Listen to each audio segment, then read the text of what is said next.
All right, peeps.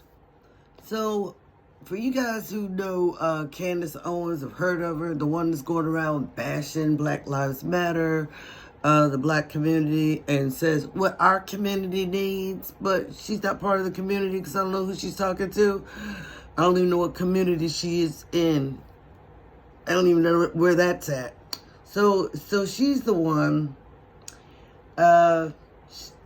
mind you, she talks about, let's just do this. I'm going to start here. Okay.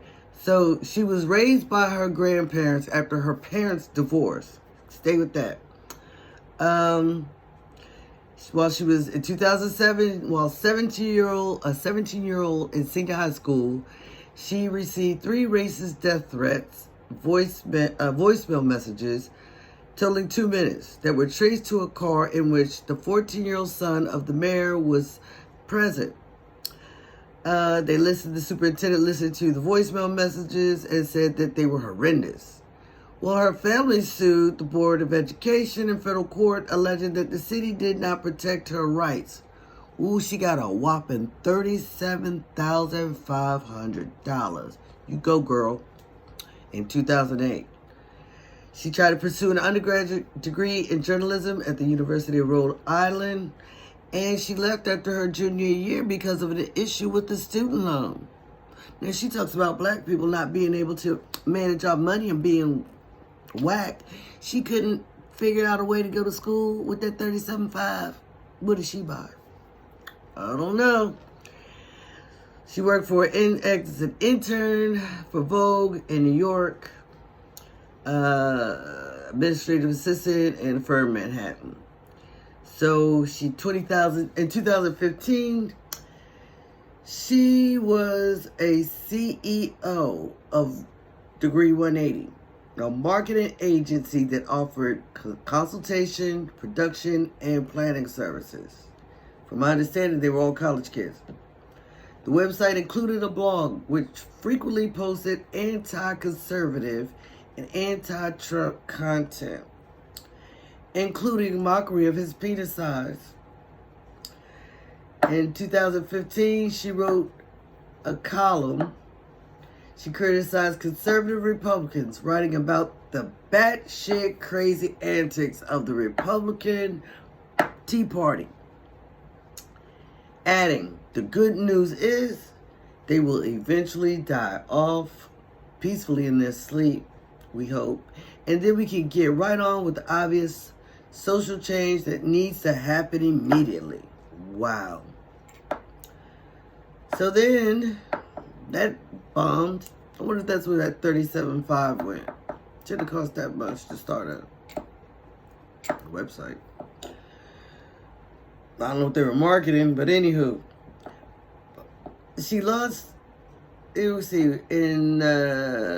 launched socialautopsy.com in 2016, a website she said would expose bullies on the internet by tracking their digital footprint. The site would have solicited users to take screenshots of offensive posts and send them to the website where they would be categorized by user's name. And she used crowdfunding on Kickstarter for the website. That should have cost nothing. She can't manage money at all. She talks about us. Woo, girl, bye. The proposal was immediately controversial, drawing criticism that Owens was anonymizing, doxing internet users and violating their privacy. According to the Daily Dot, people from all sides of the anti-harassment debate were quick to criticize the database, calling it a public shaming list that would encourage doxing, retaliatory harassment. Both conservatives and progressive involved in the Gamergate controversy condemned the website. And this is how it goes. So in response, people began, and it backfired. People began posting her details online. And she blamed, with no evidence, the doxing on progressives involved in the Gamergate controversy. She blamed that on, she said she earned the support of wait. So she blamed, so she blamed those progressives involved in the Gamergate, right? Okay, sorry about that. Woo. And after that, she earned the support of conservatives involved in the Gamergate controversy, including right-wing political commentators and Trump supporters. Milo Yiannopoulos and Mike Cernovich. Well, right after that, Owens became a conservative, saying in 2017, I became a conservative overnight. I realized that liberals were actually the racists. Liberals were actually the trolls. Social autopsy is why I'm conservative. Kickstarted suspended funding for social autopsy, and that website never came to fruition. She could have called me. I could have had one up in no time. Come on, chick. Get over yourself. So the guys that she ran to, that, they said that everybody else, the liberals, were trolls and racist, and come on. Those guys she went to came from the mass resistance. You know who that is, right? And the members of, Yiannopoulos, excuse me for saying that wrong, but he was banned from Twitter in 2016 after he incited racist attacks on the platform against Black actress Leslie Jones. And he's a member of the Proud Boys and marched at Unite the Right in Charlottesville, Virginia, alongside white nationalist Richard Spencer. So, you talk about white supremacists, get over it. I don't get it. So here's the thing. I know what happened to her. Let's go back to her childhood, and this is how she's all. So when she was going through everything she went through, she had no support. That's definite. She reached out. She didn't get any. She was still picked on. Got kicked. One of the girls wanted to whoop her butt. Charges pressed on her too. And then later on, she had charges on her for harassment too. Another story. So she wrote a letter after this, and she says, Dear Connecticut, do you remember me?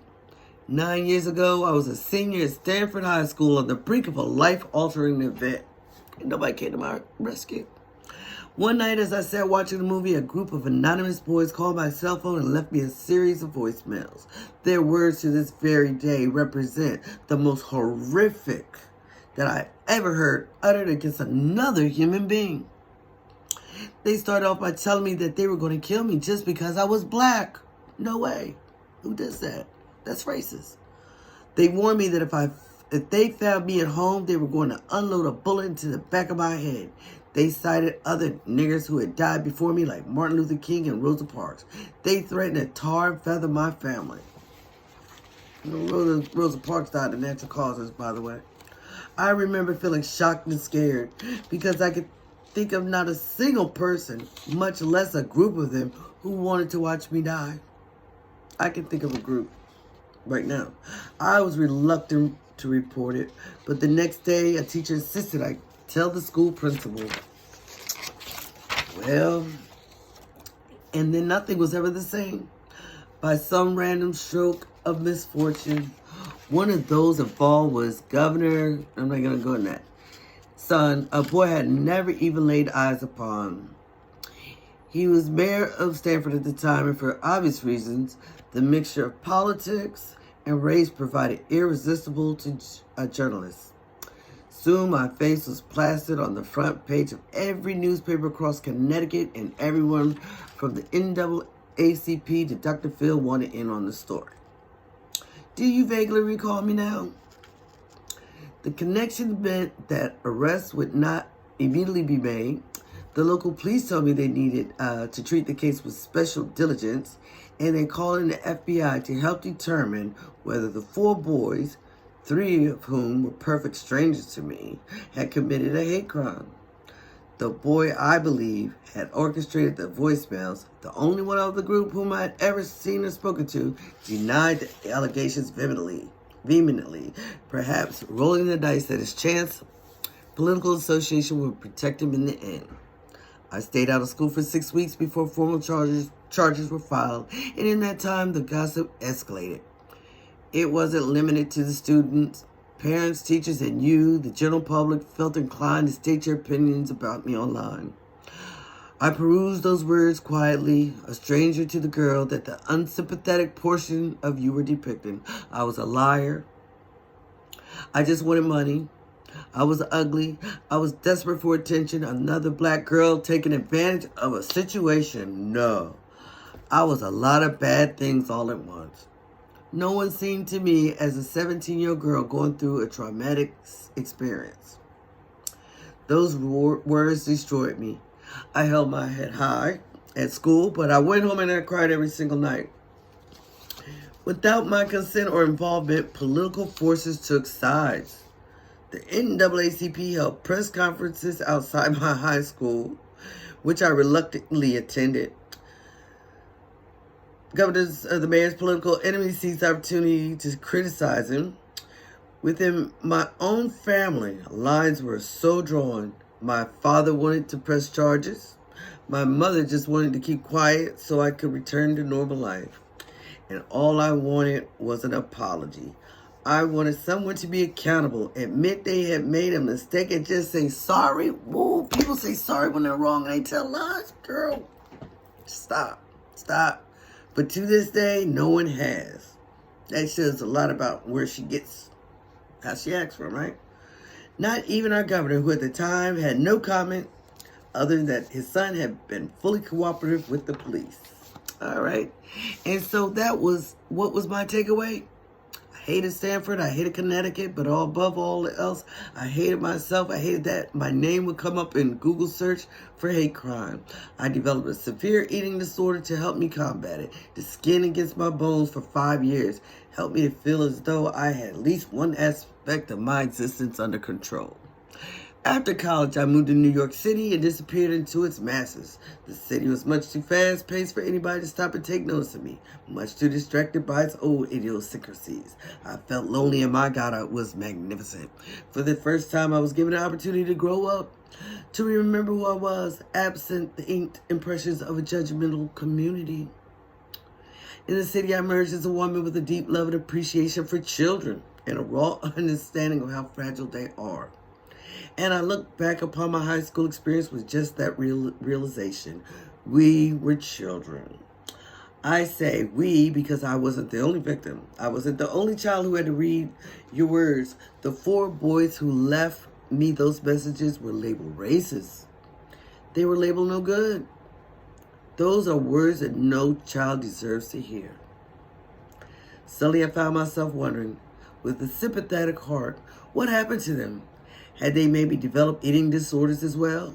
Or did they instead turn to drugs to numb the pain? Did they too feel paralyzed with anxiety by the idea of a simple Google search? Had they also tried to kill themselves a year later in their college dorms? Connecticut, do you remember any of us? I do, and I'll be the first to say I'm sorry to all of them for having to endure that experience. A group of children dissected and labeled. Were they wrong? Categorically. Should they have been held accountable for their actions? Undeniably. Did they deserve to be branded by a society? No. Because I'll tell you something you may not have realized about not only them, but all of us children from Generation Y. We are a generation of lab rats. A generation that participated as the world speeded up. We laughed at our ability to shoot messages through thin air in a matter of nanoseconds, never stopping to consider the implications. We were the white mice at the turn of a century in which technological advances made us infinitely more capable and definitely less human. We no longer have to look someone in the eye to say something hurtful. We no longer have to watch their faces flush with hurt or their eyes full with tears. We just push send. For the last year, I've worked on creating a website, socialautopsy.com, remember that will stop online bullying by outing the bullies. I created a searchable database of people who will spew hate online. I hope it will make people think twice before they exercise their First Amendment rights online as a means to hurt others. And this would not be fun without a public challenge to the governor to contact me, to look me in the eye for the first time and stand with me as a leader in the fight against online bullying. I am once again so happy to be a part of Connecticut, my home state, and one that I believe will be a part of a real solution, not just another perpetuator of divisive arguments. Now, see, did you get all that? That was, she wrote this one, right? And all that, you know, karma, you know, history is a circle. This goes round and round, repeats itself. But, you know, it's crazy. Oh, she said in the course of her life, in 2007, she accused a classmate of leaving, threatened voicemail. We got all that. We got all that. We got all that. Oh, Lord, Lord, Lord. So, the role of the little boy was never clear, but his simple presence made the story go, I guess, a little viral. So, while the instant celebrity changed Owens' life, little has changed in the years since in the world of bullying. People still use the anonymity of the internet as a cover to say racist, violent, or simple crude things about everyone from celebrities to regular people, such as herself and such as she does to other people. Right? She's good. What's good is for the goose is good for the gander. She says she grew up well. Now, okay. So she says somebody dies of cancer and there are people who will say, ha ha, that's funny. No, only you. Now Owens is hoping that a website she created about the bullies, we got that, right? So we're just trying to make people remember that they're human. That's what she's talking about that crazy ass website that made it easy and accessible for people to put her stuff online. So then she goes on, she called out the governor to join the campaign. However, a spokesperson has let her know this. He has been a longtime advocate against bullying and shared his own personal stories of being bullied while growing up with a disability. His wife has spent their careers working with victims of crisis and abuse. And free speech rules. Wait, what did you have to?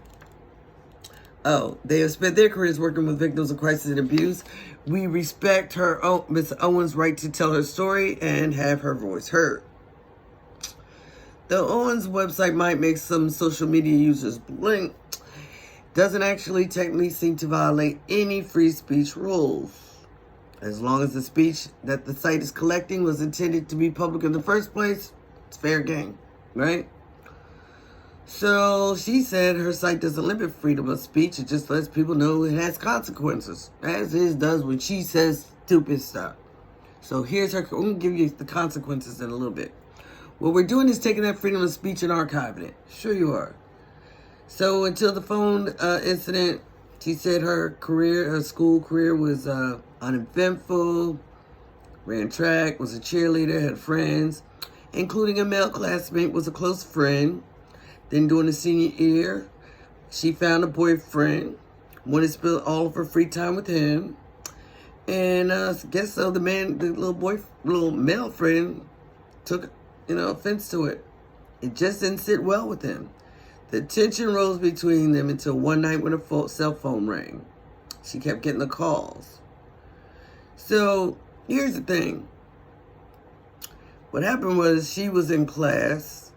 They got in an argument. And the argument went because they were talking about, financial situation. Broke, poor, whatever you want to call it. Food stamps, all that good stuff. I don't know. But he got suspended and there it went from there, right? So, anywho, she talks about people on food stamps and all that. She was, I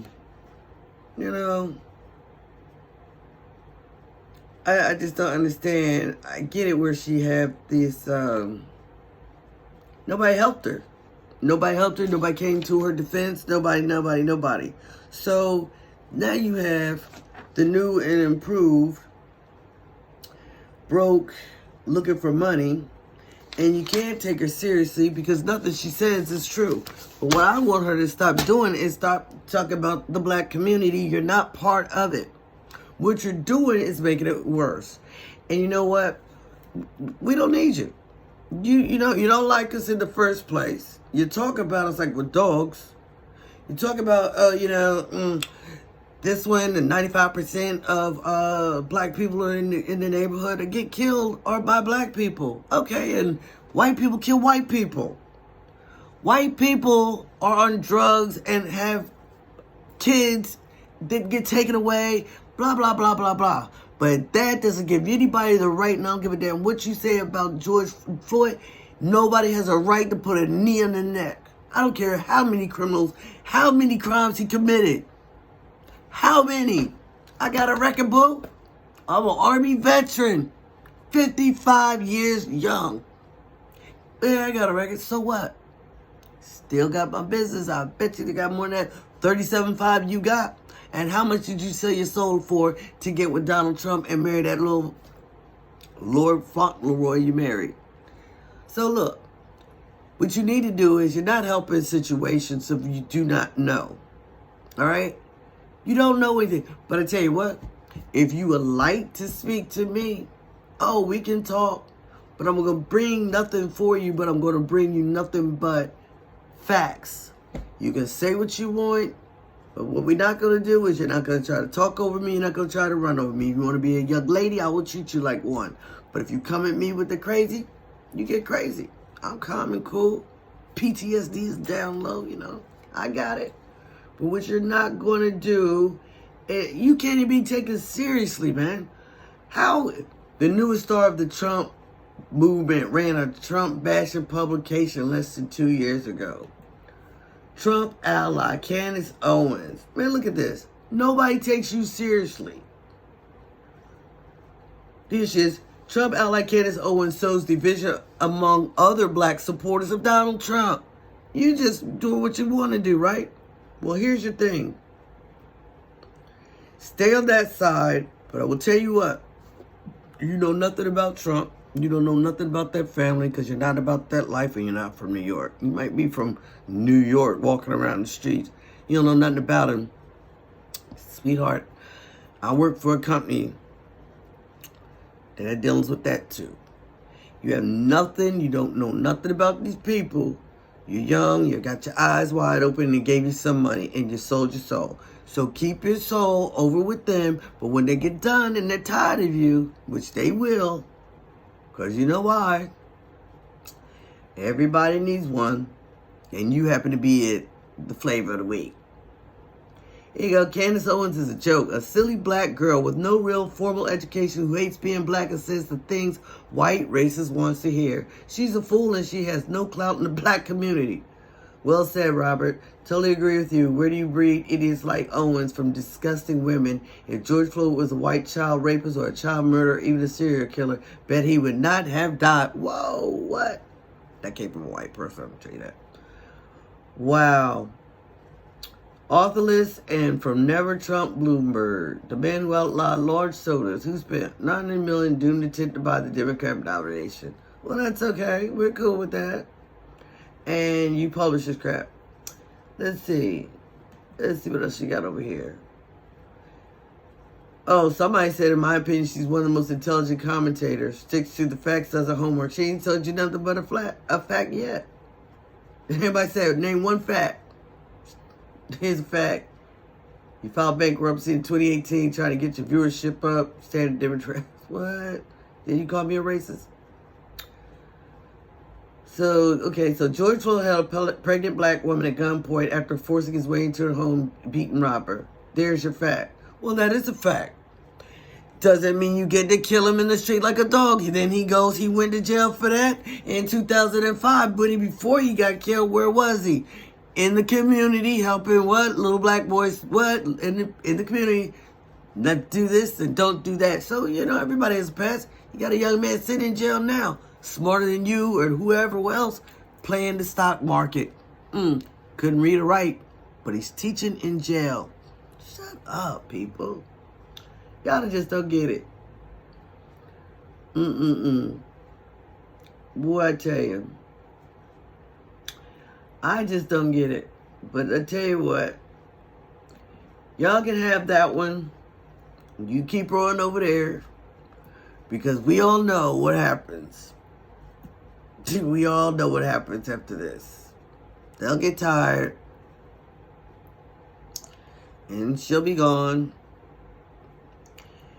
Whew. And she'll come running. And she's gonna run too. No clue. But y'all, I got more on her. But right now, I got some orders to do.